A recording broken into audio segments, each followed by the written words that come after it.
To doctor standards, Daniel Imat was known as a normal child. Growing up, he did everything from playing with friends and taking walks, all the signs of a happy kid. Many can say nothing is different now.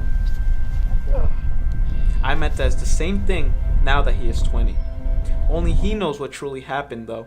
At the age of 14, Imat got diagnosed with scoliosis. According to WebMD, it's an irregular curving in the spine.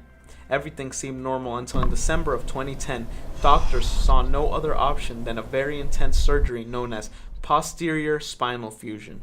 They took titanium rods and they fused them to my spine, and they sort of screwed them so that it keeps my spine aligned. No one ever expects to need surgery so young in his or her life.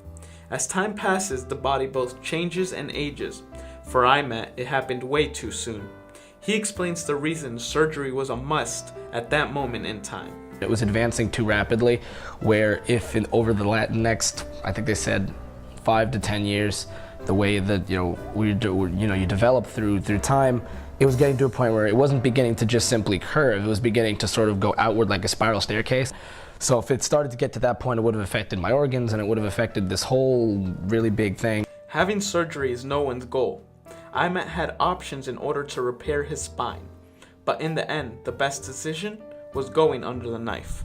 At that time, I wore a back brace for a long time. I used to wear it at night. I used to have to sleep with it, and just hopes that it would prevent it from really advancing into getting worse.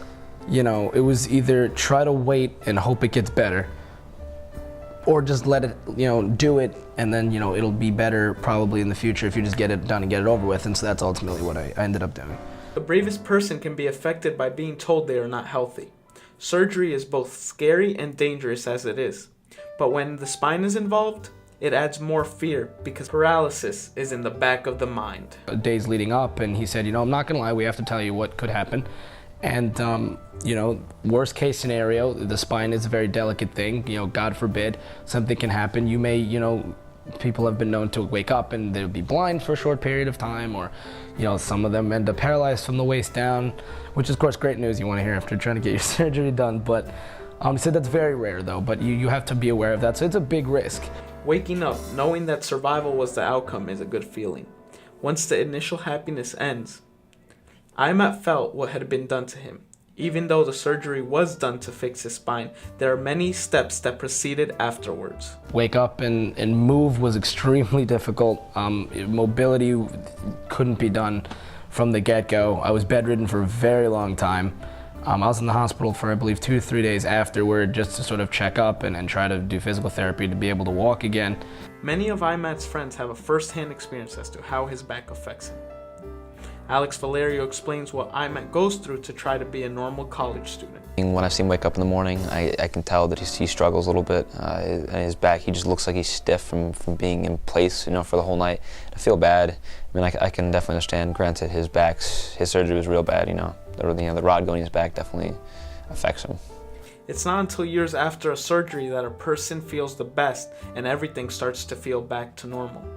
Even when that's the case, there are always precautions to be taken. But I've honestly felt better now. I've had more comfort and I've been much more comfortable doing things now than when I didn't have it, because now at least I have that correction and it's not affecting any other part of my body, and I'm able to work through it where I've been fine. So I'm glad that it's been a pretty normal transition despite having that done. As you go through it, you sort of learn your body, as everyone does. After a surgery, you sort of learn how to now deal with this new thing that you have. If I'm stretching and if I'm really taking the necessary precautions to keep myself limber, keep myself flexible, so that way there's not as much strain, I probably will have no problem with that. Age is gonna do it anyway. At the end of the day, when I'm older, yeah, it's probably gonna affect me, but again, it just goes back to, it would have been a lot worse had I let it progress and not have this done. When a person goes through a major life crisis, they discover many new things. Imat goes into his #1 lesson from not only his spine surgery, but his health in general. Well, yeah, I really learned how delicate the human body is. The spine was, before this got done, getting up, going towards that point, it got to a point where it was awful. There was just tearing pain. It was a stabbing pain in my back. Friends are brought together by the things that they have in common. For Imat and Valerio, it's no different. Both have faced multiple back problems, and Valerio has learned how to adjust. Though my mom does have back problems too, but I have an improper muscle imbalance in my left side of my back. So any like normal actions take more energy from my left muscles than they would do on my right, on my back, and I get like pinched muscles, and it definitely, it definitely affects me. Based on doctors' opinions, I don't think it's gonna be so bad where I'm gonna have to get surgery. I'm just gonna probably have to start going to the chiropractor a lot more than I used to, and getting it treated and probably working out is gonna help it, and I have to strengthen the muscles in my back as well to help that. Once a person has learned to accept their medical condition, they can provide a difference. At that point, there is a need to help others. Any advice to a person that doesn't know how to deal with their health is valuable advice. Definitely, if you think you have something wrong with you, I would go get it checked out, because it could be anything, and if it's something, it could spiral into something 10 times worse than it originally was, and it could have been avoided, or most likely could have been avoided when you first noticed it. So, definitely if you feel something's wrong, get it checked out. If you know the risks of a situation that could affect you either negatively or positively, those are simply just obstacles that you have to look at and say, okay, the end goal is I could end up being so much better, so much more beneficial. I could just be a much better person if I avoid these risks and overcome these obstacles, and I'll be successful in that sense. IMET continues to make strides to becoming a more healthy person. Scoliosis affects around 9 million people just in the United States, according to the American Association of Neurological Surgeons.